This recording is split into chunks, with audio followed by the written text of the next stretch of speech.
The Roaring Knight's identity is one of the most hotly debated mysteries in the Deltarune fandom. Even after Chapter 5's appearance and the subsequent narrowing down of possible candidates, it still remains front and center in most Deltarune theory discussions. If you're a casual player, someone who mostly played the game on their own terms, maybe knows a trigger boss or two, doesn't really interact with fandom, you probably assume Carol to be a knight.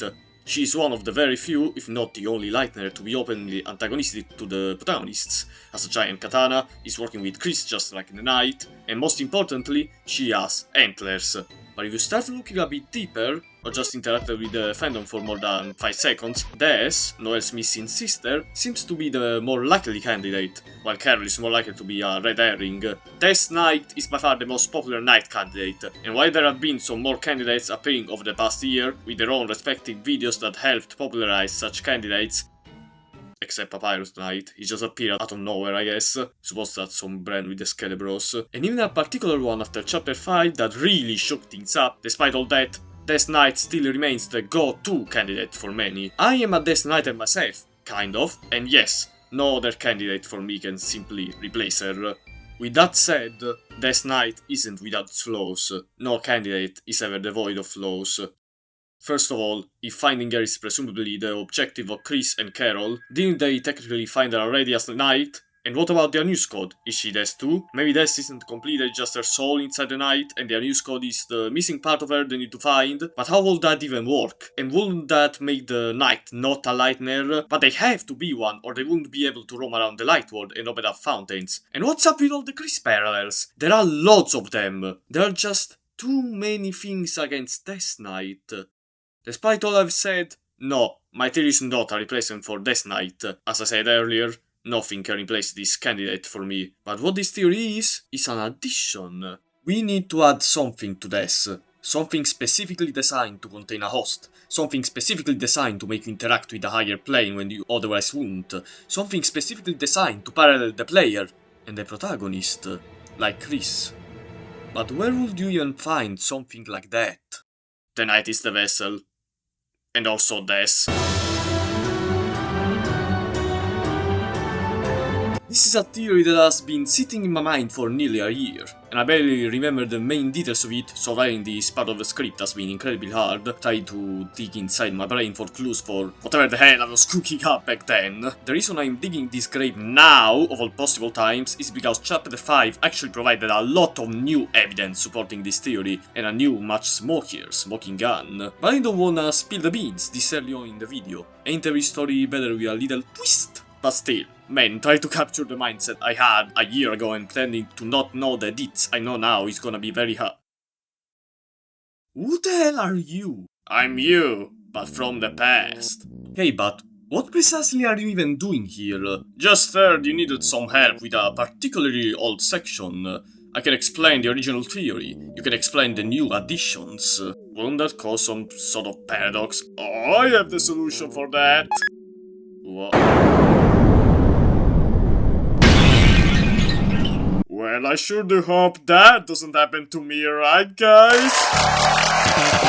Let's not waste any more time, alright? While I explain the basics of why I think Des will need a vessel during the intro, I should probably explain how she will even end up inside one, and how it would be narratively compelling in the first place. For starters, we need to talk about the second voice from the intro, because that's the moment where the vessel gets discarded. Many people have theorized who this second voice could actually be, with the most popular candidates being Chris and Des. Now, I don't think it is Chris. Yes, I know the voice has Kara's speech pattern in Japanese, with them being, if I'm not mistaken, the only character in Undertale who uses kanji, and Chris has a lot of Kara-isms, but to me it feels more like flower-isms. No one can choose with eye in this world clearly parallels flowers, its kill or be killed. In both cases, it's clearly a core theme that the game expects to be subverted, and with Des being this game's version of Asriel, a character who's both missing for nearly the whole game and haunts the entire narrative, while also being the main antagonist under a different form, I will be very inclined to say Des is the second voice. So, what I'm trying to say is that Des potentially stole the vessel after discarding it.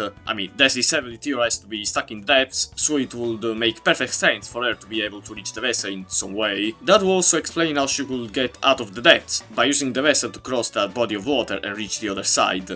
Why am I getting a sense of deja vu? Must be nothing. What I'm trying to say is, Death's soul is physically inside the vessel, controlling it from there. Kinda like what the Radiance does with the Hollow Knight. I have to note that it doesn't necessarily have to be Death's soul specifically. There are other cases of possession in Deltarune and Undertale which don't use a soul. This could be a ghost, heck, she could even be the Knight Armor itself. But a regular soul is the most similar to Chris's case, which the game seems to wanna parallel the most. So I'm mostly gonna go with that for the rest of the video. Just know that it's not an end-all be-all. The songs Don't Forget and Raise Up Your Bed also do imply that there is a bit of death infecting every soul, kinda like the Holy Spirit from the Bible, and again kinda like the Radiance. I'm not saying that death is physically inside them like with the vessel, but that the memory of her is enough to shine a light. Basically, Death's memory is probably the reason our soul can shine a light. And again, I'm not saying that the player remembers Death and that's why they can shine a light. It's an infection, it's involuntary, it's second nature. Also, wait a minute. With your heart as the arc, with your heart as my mark, the arc equals my mark, a synonym of arc is vessel. This is a pirate confirmed. Anyways, there is a chance that it's more of a monster absorbs human soul situation, but considering the vessel seems to be soulless, I highly doubt Death could absorb it. Plus, even if it was absorbable, Death will need to be fully intact for that to work, and I really can't imagine what Carol's plan would be if Death is, you know, fully intact. Would the plan simply be to make her stronger? But for what? Let's put a pin on that getting stronger idea, cause I have a feeling it's gonna be important regardless. Maybe not with the knight specifically though. Anyways, with that said, I do believe it is Death's soul that ends up inside the vessel, although I wonder how Death's soul could survive without her original body for this long in the first place. Monster souls just aren't resistant enough for that. To be fair, it's not like it isn't possible for Death to use a more resistant soul. In the weird that we already do something similar to Noelle, and considering the Thorn ring equipped makes a sound similar to a stab, this could be Deltarune's equivalent to injecting determination, kinda like what lighters already do to open dark fountains, stabbing the earth and whatnot. Plus, we have seen something similar to it in Undertale, notably with Undying the Undying and Dreamul's final forms, who have grown a big heart that isn't present in their regular armor, and some heart-shaped holes on their ends. I am hesitant on calling them holes, but it will strengthen the connection with the knight's design. The only issue with this assumption is that currently, as of chapter 4, there isn't anything that could directly link what happened to Death to what happens to Noelle in the weird route. Why are you looking at me like that? I'm from the past, I don't know if something like that happens in chapter 5. Let's go ask the other guy, maybe he knows. Fine, I'll find a solution for him later, okay? The one issue I have with Death being the second voice is that what the second voice says doesn't really make sense with this context. Why wouldn't she talk about not choosing who you are in this world and then immediately choose her body? While Flowey's actions were constantly done to try and force this idea onto the player, that it's kill or be killed, he at least lived by that mantra, never trying to spare anyone, and was only proven wrong right at the very end. Death saying that stuff and then immediately proving herself wrong just wouldn't really make sense. So in reality, I'm more inclined towards Carol being the second voice. I mean, she has an obsession over heart-shaped objects, surely she will know a thing or two on how they work, and by extension where the gunner maker is located. Plus, her cold tone fits very well with the second voice, although it doesn't seem like Carol used any kanji whatsoever in Japanese, unlike that voice. To be fair, we haven't seen her in Dark World yet, and Lightners do use kanji inside Dark Worlds, so it's possible that's just Carol's Dark World speech pattern. I mean, it's not like she wouldn't be in any other place if she's stealing a vessel from the depths. Carol being the one who steals the vessel and puts Death's soul inside it will also make for an absolutely perfect parallel with Chris and us, the soul. We are responsible for the vessel, just like Chris is, or at least feels responsible for Death's disappearance, and the plot gets kickstarted by the player, ended up in a body they don't belong to, aka Chris, playing the role of the first hero of the cage. Just like Death's soul ends up in a vessel they don't belong to, playing the role of the knight, and both are caused by whatever the hell Carol's plans are. Also, one simply cannot enter Dark Worlds without the soul. Well, I said earlier that Death will be unable to interact with the Light World in any meaningful way without the vessel. Two sides of the same coin. This way both are emblematic of the game's main statement that needs to be subverted, with the exception that one seems to be struggling with sharing a body, while the other one seems to be thriving. Now, to be fair, we don't see what happens behind the scenes. With the night being late in chapter 3, there's a chance Death doesn't really go along with the vessel as much as I think. I didn't put these bars here.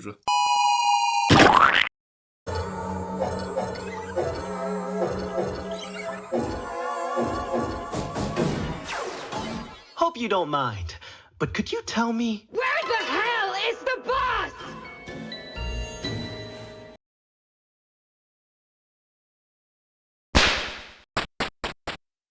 They don't know that's actually the bathroom. Wait, what do you mean Asgard's actually the bathroom? Here I come, my king. We're wasting too much time already, we gotta wrap this section up. I also have a third candidate for the second voice, who is radically different from a holiday member and comes with its fair share of fitting puzzle pieces. For example, I have a lot of Karaisms, much more than the other two candidates I have discussed already. It also comes with its fair share of incongruences. I'm gonna discuss it later in the video, so keep that in mind. And with later I mean right at the very end. The whole Dessel deal also explains the tons of similarities Chris and the Knight share, like the similar poses, the similar weapon, hero underscore sword and the black deer mirroring each other's movements, Chris and the Knight's fountains being similar to each other, Chris and the Knight's prophecy panels also being similar to each other, and last but not least, the fight text having a lot of references to water, bleeding and drowning, as the vessel was made inside what's essentially water, and Chris has some connections to Drowning 2, considering the blue skin and the ocean sound that plays after falling in the closet for the first time in chapter 1. Who knows, maybe we will get more connections to Chris and Drowning in chapter 5. Too bad that I come from the past and don't know anything about it. In general, most of the parallels can be explained by Chris and the vessel both being humans, or at least taking the form of one. One last thing before moving on, I believe the vessel will probably not be grayscale when controlled by Death, for reasons I will discuss later. Just know that we already have seen cases of a vessel gaining or losing color. Now, this is where the theory was supposed to end. This would be the moment where future me will start narrating the next part, but... yeah, I shouldn't have swooned him.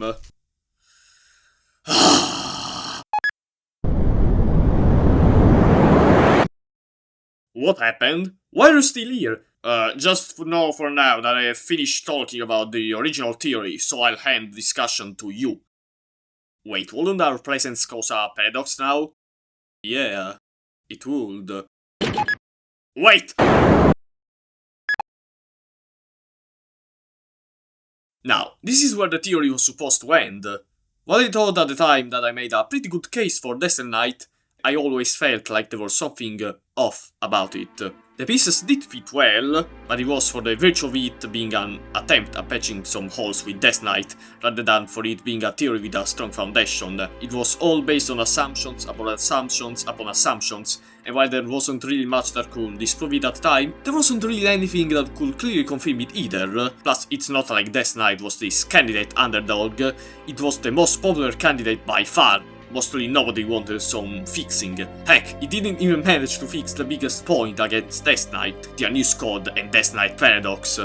As the months went by, more and more alternative solutions popped up in my head, like the Knight looking the same between Light and Dark World, making it able to roam around hometown and rendering the entire point of a vessel useless. Kressel theory was the final nail on the coffin for my theory, and with it being pretty much confirmed right at the start of chapter 5, I felt like the vessel had another role in the narrative, with Desert Knight being reduced to just a neat what if. And so Desert Knight was left to rot in my brain, a band-aid fix for a candidate that never needed patching in the first place, a fitting end to an existence defined by futile struggle, doomed from the very start. Then chapter 5's weird out happened.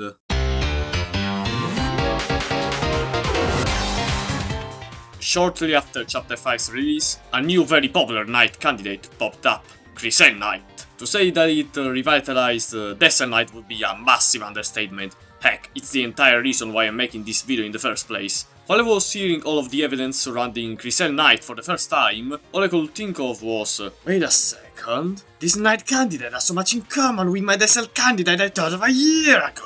Both revolve around a deer monster getting their soul messed with, who uses a human as a way to get stronger and cross a body of water to reach areas that were otherwise unreachable. Both revolve around the connections that Chris and Knight have to each other. Both revolve around references to water and drowning. Both revolve around possible mind infection shenanigans. Both revolve around a combination of a human and a deer monster. I know Kressel Knight has to do with a fusion instead of a possession, Also, the wind-blowing line doesn't really make sense in the context of Dessel, although to be fair, we don't know the full details of the disappearance anyways. I admit it isn't a 100% identical case then, but it's still mostly identical enough that I feel like what it's theorized about with Kressel Knight is actually a reflection of Dessel Knight. Kressel Knight can still be possible, although I feel it's more of a replacement for the Action Knight, or an entirely new Knight altogether, rather than the real identity all along. Similar to how Kara replaces Frisk at the very end of the Pacifist route if you did the Genocide route at least once. In other words, Kressel Knight is technically correct. We've just been chasing the shadows of the actual duo, shadows casted by the generational trauma caused by Dessa's disappearance, an attempt at being above the prophecy that ultimately made them retrace the same steps that brought them here in the first place, a side B of a story already told, a prophecy already fulfilled, the weird routes already happened long ago in a way. Now, the one thing that would ultimately seal the deal that Kressel Knight is simply a reflection of Dessel Knight would be if Dessa's disappearance and the weird route are somehow connected to each other. Even the slightest parallel would be enough. You already know where I'm going with this. Why is nobody talking about this? Asgore doesn't just provide the slightest parallel, it provides probably the most clear-cut reference to the weird route we could have possibly gotten, aside from the Sword route, and directly links it to the incident. Now, of course, Asgore's unmatched vague posting capabilities make it pretty unclear whether or not this incident is related to Dessa's disappearance. But come on, what else could it be? Anyways, this was the smoking gun I was hinting at near the start of the video. I discussed this connection already in my previous video, although a bit sloppily as I mostly shared my very early thoughts. But I glossed over one particular aspect, the Thorn ring itself. Now, I don't think the incident has to necessarily involve Dess equipping the Thorn ring specifically like with Noelle, but it definitely has to do with something akin to that nonetheless. And I do have a clue on what it could be. I wanna now talk about exactly that, as I believe it can explain how the unused code and the Knight can be Dess at the same time. First of all, what does the Thorn ring actually do? From what we have seen from Noelle, it seems to mess with her soul, or give birth to a new one altogether after stabbing her with the thorn, which is similar to injecting determination, and after she smiled, she became a lot more self-aware of her video game status. That's in the light world. Just in the dark world it works in a different way. It hurts you while you have it equipped, reducing your HP to 1/3, halves TP cost of ice attacks, and puts you the trance status effect. An interesting case is the Twisted Sword, which is crafted using the Thorn Ring and a Pure Crystal, which is probably what Sean wants to make using the Shadow Crystals. Anyway, the trance ability on that weapon has the debuff symbol instead of the ring symbol that the Thorn Ring used, which makes me wonder, is this a different ability? Does it reduce your trance instead of increasing it? Honestly, the different abilities are probably just because it's currently unused, so I'd say it would have the same effect as the Thorn Ring once it becomes actually equipable, or maybe the Pure Crystal is actively reducing the effects of the trance. I guess being a broken dream will, you know, break the dream. Still,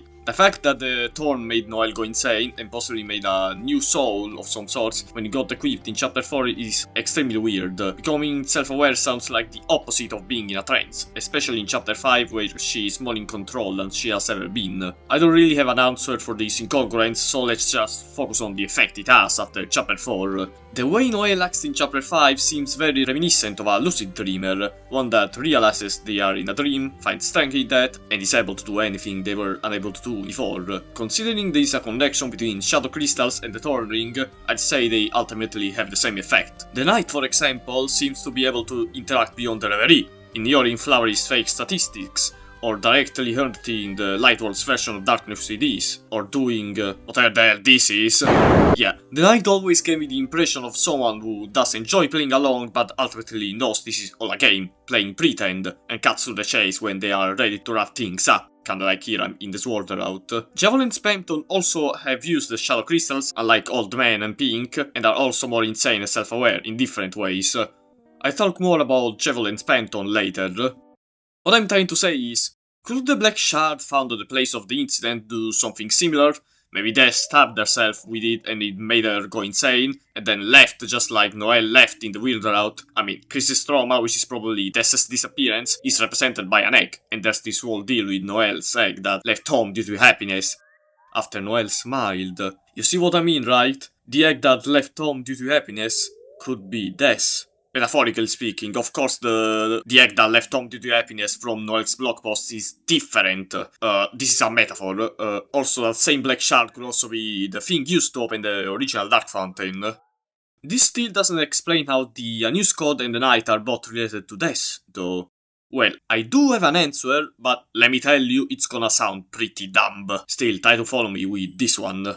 My previous video about the Weird Route, I talked of how the other side of the lake, where Chris and Noelle are directed, is the Northern Light, for a variety of factors. The two main times Noelle talks about going away are both in chapter 2, when talking about Death always wanting to bring Noelle to somewhere with shining lights, and inside the Ferris wheel when talking about growing big angel wings and flying away, mirroring what she says before the lake skip in chapter 5. Plus, the last Noelle sprite, when she is completely submerged in water, has a light coming from the bottom of the screen, which is north in relation to the sun, a northern light, if you will. Now, take in mind that this is where Death always wanted to go to, with Noelle. Now, Northern Light is an anagram of the Thorn Ring, although there's Noelle in the Thorn Ring. Let me say that again. There's Noelle in the Thorn Ring. The whole X stop being X could be taken in the more literal sense then.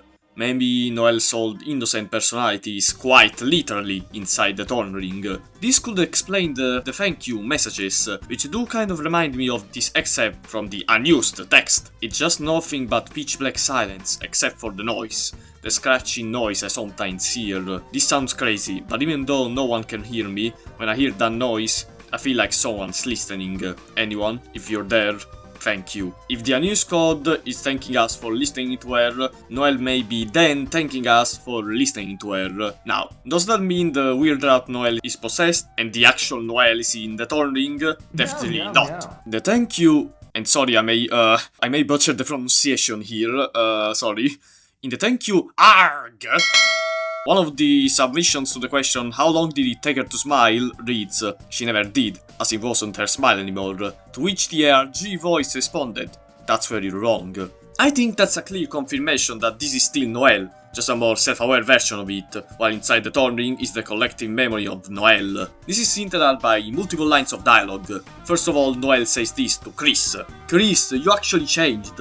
You found out how to stop being Chris, and no one else has noticed, because they don't want to. They don't want to see how interesting you are now. They just keep marching down the same path, without even thinking where it goes. Chris, being around you is changing me too. This is a clear indicator that the collective memory that all NPCs have of you doesn't change, even if you stop being yourself. Also, the chapter 5 unused code says this. I do have one thing though, and that's memories. Memories of my life. Maybe that's all I am at this point. A collection of memory. Then all I can do is not forget, right? Don't forget. I just have to keep telling myself that. Now, you may be wondering, where the hell am I even going with this? I believe the exact same thing goes for Death. The memory of the NPCs of Death is the unused code, while the actual Death is inside the vessel, taking the role of the night. In other words, Death figured out how to stop being Death. The aborted Weird Route text also reminds me of the second voice, which by proxy will be an extra proof in favor of Death being the second voice, although it's unlikely for reasons that were explained earlier. Maybe the unused code specifically could be the second voice. That will fix the issue of not making sense for Death to talk like that, although the logistics of how that will work are very unclear, so I don't wanna think about it too much. This is not the third candidate for the second voice, by the way. I'm still gonna talk about them near the end of the video, so stick with me. Now, I have seen an increase in people in the past couple of weeks saying that the night is made out of Death's memories, but no, I believe that's the actual Death. Just an insane self-aware version of it. Ironically enough, believing that the night is Death's memories and not the actual Death only proves Noelle's point, that people refuse to see that she actually changed and instead click onto the memory of her. No hate to the theory, by the way, I just thought it was an interesting observation from a meta-narrative perspective. The unused code being the collective memories of all NPCs does also explain what Carol's plan could be. She wants the old Death back, and it somehow revolves around following the prophecy down to a T. It fits perfectly with her character, being one that tries to preserve and cling on to the past as much as possible, and parallels Asgore in his obsession with the case. and how he wanted his family back. They are the antithesis to change, which is what Delta is all about. This could also mean that the promise Chris made that they don't have to forget is quite literally to don't forget the old Des, otherwise she will disappear. Carol in general seems to be the one in charge of whatever the hell every single step is, and considering how Chris does feel a bit reluctant on certain occasions, I am inclined to say the same goes for Des, that both are forced to follow Carol's plans despite Des really not being the type to follow prophecies, especially after what I discussed earlier. How did I get roped into this? Guilt? I'd say let's just wait for chapter 6 for the answers. This kind of reminds me of Flowey too, and how he's an insane, self-aware version of Asriel inside a new vessel, and how pretty much no one noticed that Flowey was the actual Asriel all along, and the way we bring him back is by saving his lost soul, the memory of him, with the exception that the Undertale, that's the final goal of the pacifist route, while in Deltarune, it's the plane of one of the main antagonists. Does Gaster also fall under such umbrella? Maybe he fell into his own creation, he became self-aware, and the Forgotten Man is the last remnant of Gaster that people remember in Hometown. So nothing at all. I mean, he's forgotten for a reason. The one thing that will throw a wrench to this assumption though is that the Forgotten Man is still in Hometown, although maybe it's just Chris hallucinating, considering the Forgotten Man exclusively interacts with them, while for everyone else he's forgotten. Man... I want Gaster carnally. Now, if Noelle has Chris and Des as our vessel, what will be Gaster's vessel?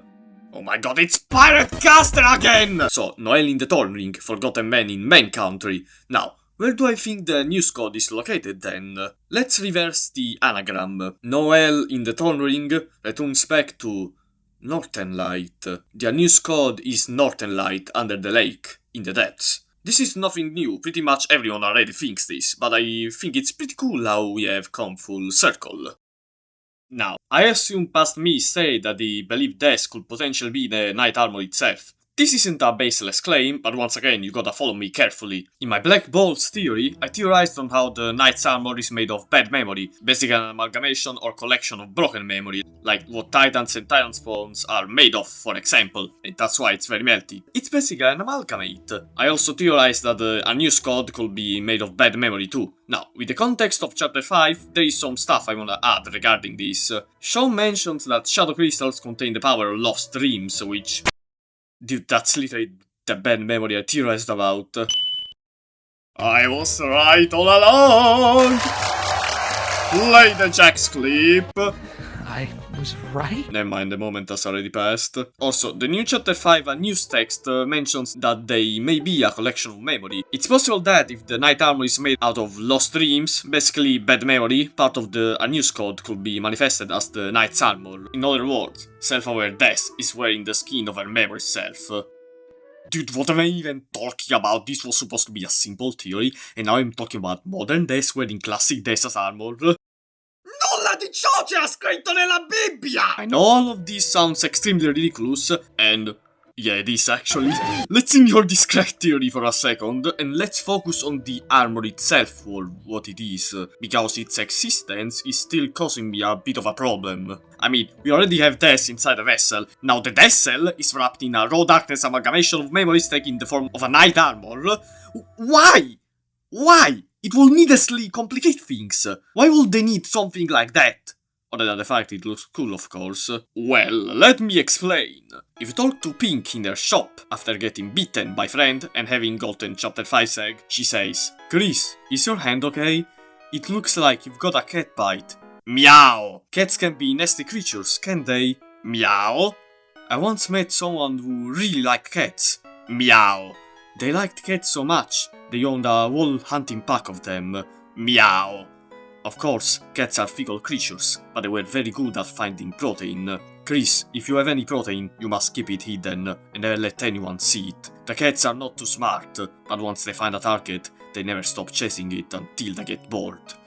And when they find you, they bite very, very hard. Some people would do anything to get away from them, even change their appearance or go into hiding. Now, this is of course referring to Spamton, or at least that's what most people jump to, but while I do also believe it's referring to Spamton, and I will talk about him later, as he does have a lot of similarities with Tessel, that's not the first thing I thought.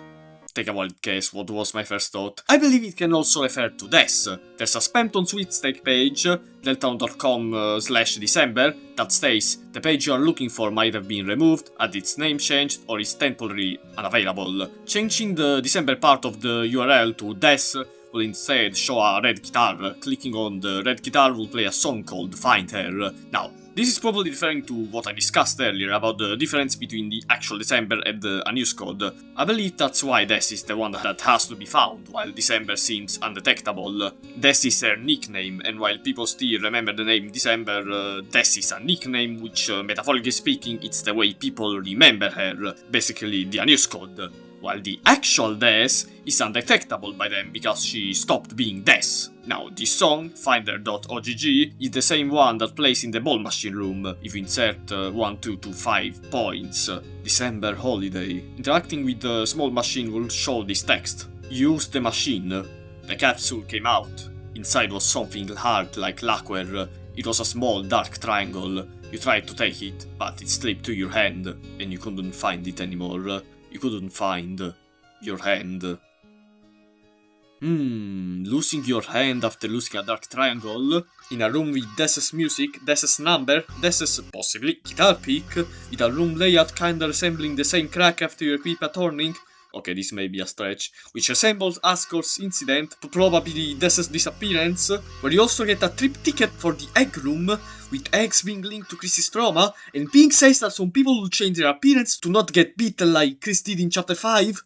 What I'm trying to say is, if Friend had a role in Death's disappearance, you would assume she would have to change appearance to hide from them. If Spamton did this with his pink and yellow glasses, mimicking Friend's eyes, Death could do this with the night armor, having the same darkness amalgamate properties that Friend has. I highly doubt the vessel by itself would be enough of a disguise, considering how much Chris seems to be a Friend target, and how they are probably a vessel too.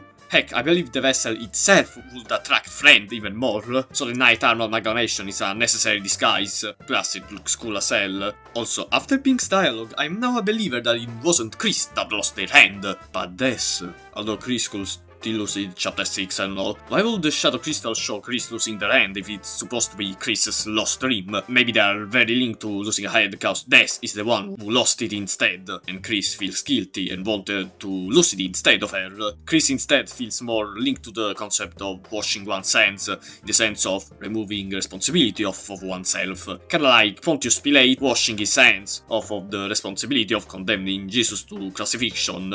Yeah, Jesus dies, sorry, I told you there were going to be spoilers for the Bible. And we know Noelle is very linked to Jesus, and if the thorn ring symbolizing Jesus' crown of thorns is strictly linked to both Noelle and Death, chances are Death is also very linked to Jesus, who died because of someone washing their hands instead of saving them. Sounds familiar? Of course, Chris was like, what, 6, 7 years old? Putting blame on a little child is dumb, but that doesn't mean they don't feel responsible regardless. I recognize this has been a lot to take in, so let's take a break.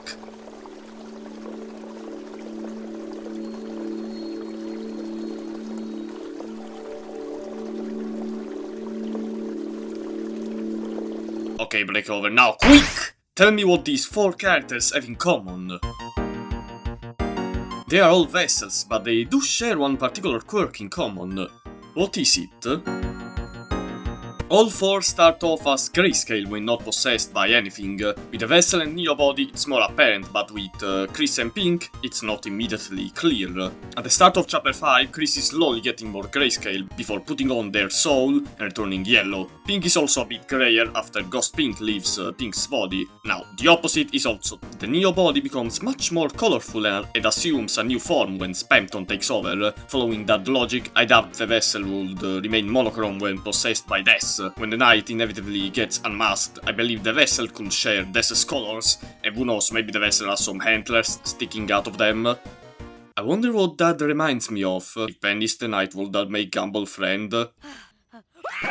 Never mind, Richard is friend. Generally speaking, despite not having the freedom motif, Dessel Knight actually shares a lot in common with secret bosses, much more than people realize. All of them, more than sharing a motif with freedom, do share a motif with cages. Cages in the literal sense, like with Jevil, but also cages in the more metaphorical prophecy sense, basically like Chris, the first hero, being described as the cage. Spamton, Neo and Pink are the most obvious examples, both being a vessel being possessed by another entity who needs it for their own personal goals. Both also have green strings coming out of them. No, I don't know why they're here, it's scary. The Old Man is a more subtle example, but it also fits this criteria as it's Gerson's hammer being possessed by Gerson's dust. This is gonna be the only mention of Gerson in this entire video, so savor it. Dessel Knight, of course, also fits, for reasons which, well, this entire video is an explanation of why. Now, I wanna take my time and analyze Jevil, Pink and Spamton, because they do have some more interesting connections which I want to highlight. Starting with Jevil, there is not much I wanna say about him specifically, as I think I made my point pretty clear with him being quite literally inside a cage, but also feeling like the only free one unlike everyone else, which yeah, Noelle will agree with that. This Jevil section is instead more focused on the world revolving, not the song, but the sentence itself, because it appears multiple times in Deltarune with seemingly no correlation each time. This is something that always perplexed me, but I think I found the connective tissue. It's once again the concept of cages. There are three main characters who are related to the sentence world revolving: Jevil, the Knight, and Aqua. In the case of the Knight, it's from the battle texts. Your vision narrows, your head is spinning, your vision narrows, the world revolves around you. This once again seems to be connected to drowning, and I explained earlier how this connects to Dessel, the vessel and Dess are presumably in the depths after all. Aqua does mention the world revolving if you do the spin act. What's going on? Is the whole world revolving? This reference sounds out of nowhere, but it makes sense if you consider Aqua to be a parallel to Chris, who's quite literally the cage from the prophecy. Blue and Aqua also have this conversation. Blue, what is love? Oh my sweet dear, love is how the world revolves. A revolution written in feathered pen, clashed by feathered sword. Love is the butterflies in your heart, that sing to your feet and dance, oh dance. Love seems also connected to world revolving then, and by extension, cages. Love and cages are actually much more connected than people realize, so please pay attention. The entire weird route has clear love undertones, and we have seen how they parallel what happens to Dess, and how she becomes a cage with the vessel. Pink's boss fight is all about love, and how Ghost Pink and Pink need to share the body, work together and learn to love themselves. Spamton repeatedly mentions Hyperlink Blocked as the key to freedom. Most people believe Hyperlink Blocked to mean love. The Leafling enemies also do hint to this with the sentence, the world revolves with freedom, with the world revolving being symbolic of love, as explained earlier. One interesting use of Hyperlink Blocked is here though. Now Chris, don't be greedy, hand over the disc, then we will transfer my Hyperlink Blocked. This happens before transferring Spamton inside the empty disc. But what would it mean to transfer his love? On Fangaver's website there is a shirt called Important Person Shirt. The description reads, the pattern of a shirt worn by a beloved someone. Your love will become theirs. Their love will become yours. That shirt is obviously Chris's, the cage, so yeah, it makes sense that you need to transfer Spamton's love to then fuse with the empty disc and from there with the Neo body, if that's roughly what happens when you control Chris. Spamton's love will become the Neo bodies, and the Neo bodies' love will become Spamton's. Spamton's shop also slowly becomes grayscale after the transfer, just like every other vessel without a host. Okay, but what does spinning have anything to do with all of this? I don't know, man, I'm sorry. The answer probably lies in Blue's line, a revolution, written in feathered pen, clashed by feathered sword, although I really have no idea what the feathered pen and the feathered sword symbolize. Wingblade? Now, I wanna talk about Pink, specifically Ghost Pink's reason for possessing the Mew Mew action figure. She wanted to possess her because she feels like the figure serves her ideal body. Trans allegories aside, as all ghosts seem to be gender fluid, a ghost really wanting a powerful human body to control does kind of remind me of a theory I keep constantly hearing, human Dess theory. The big point is that Dess's belongings, mainly her shoes, the guitar pick and all of these heart-shaped objects in her closet, will be something that only a human would use. Now, I don't believe this theory, but all I do believe with the proof provided is that Dess wants to be a human, similar to how Chris wants to be a monster. This makes the whole Dessel thing that much more interesting, cause that's her ideal body, isn't it? for the most part. Now, Pink isn't the only character in Chapter 5 who assumes a human form. All flowers are like that, and Flower in particular does strike the same pose as the knight during the clash, which makes me think there is some sort of parallel going on between them. Other than the human form, both Flowery and the knight have enough determination to dare and challenge the prophecy, as discussed earlier on in the video, with the exception that the knight is following the prophecy because they're being forced to by Carol. An interesting aspect is the argument Ralsa and Flowery had on the stairs about not being human. Do you think this parallels an argument Hazel and Des had? I don't have any proof supporting this, but it's food for thought. I want to put some emphasis on Spamton now, because of the whole disguising from friend thing. I mentioned this is what both Des and Spamton do, but actually aren't Des and Spamton extremely similar in so many ways? First of all, they both are a vessel that they control and can shape as they wish, and they both have wings and can expose their heart, for some reason, although we have never seen the knight turn into a giant version of themselves. Truly a rolling fraud. Both vessels also have been conceived in a similar way. Swatch says this when asked of the Neo body. Tell me if it sounds familiar to you. That robot was the embodiment of a Lightner's dream, a dream I helped create, once. Splashing color from the motion of their hand, the Lightner filled it with their own hope, giving it an incredible power. But in the end, nothing ever came of it. It was left in the basement with the rest of the corrupted data. Doesn't that remind any of you of the vessel? This is technically the player's dream, your creation, which then got discarded and left inside the depths with all broken memories. Surely the hope of a player would give that vessel incredible power, much more than anything else, don't you think?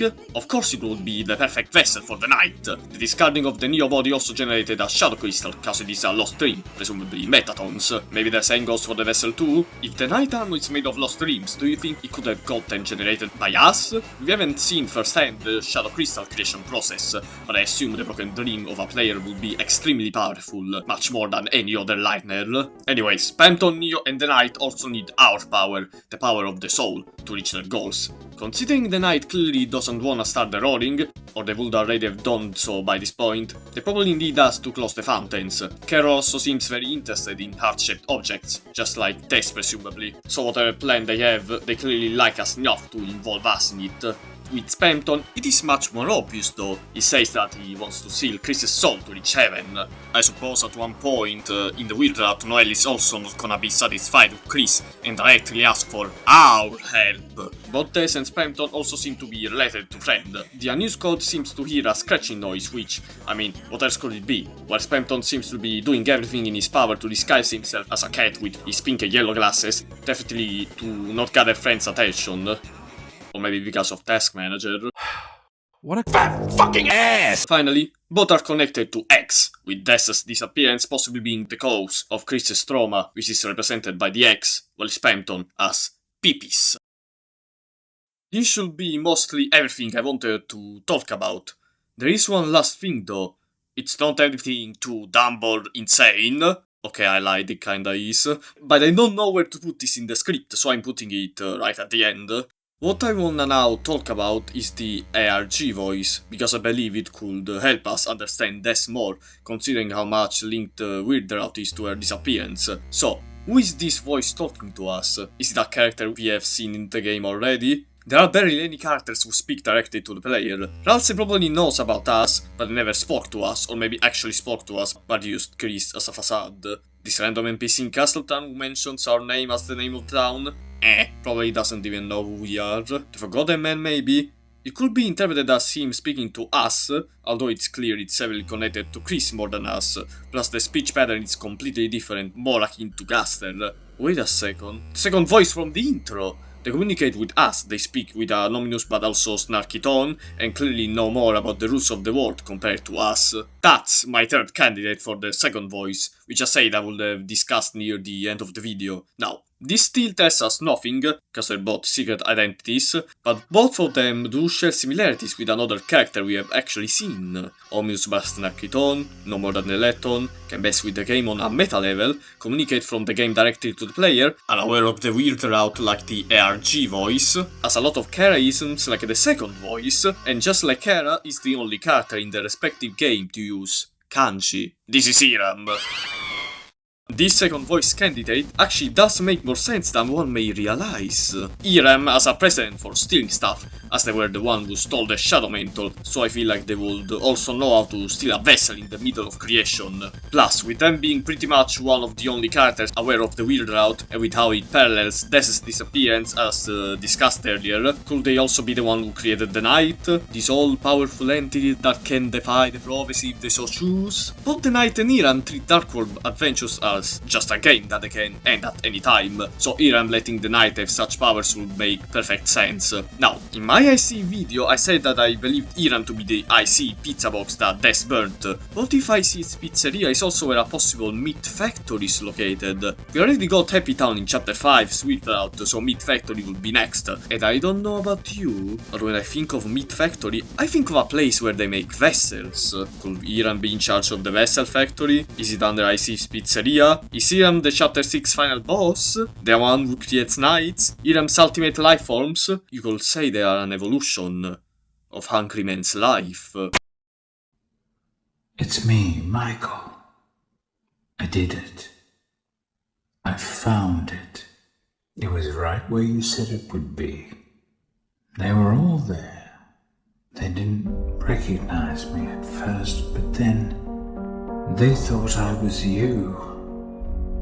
And I found her. I put her back together, just like you asked me to. She's free now. But something is wrong with me. I should be dead, but I'm not. I've been living in shadows. There is only one thing left for me to do now. I'm going to come find you. I'm going to come find you. There's this amazing video by Ron Brazy that explains how Chapter 6 could be IC's Darkworld, finally another IC believer, which I highly recommend watching if you wanna be convinced that Chapter 6 is the day of IC. There are some holes in this second voice candidate though, just like with my other ones. While I do believe Irem and the RG voice are 100% the same guy, I'm not exactly sure of the second voice. First of all, if Irem is very Prof's up version of the prophecy, why would they want to give the vessel to Death and in turn confirm the Knight prophecy panel? Heck, they also give us the means to counter the Knight.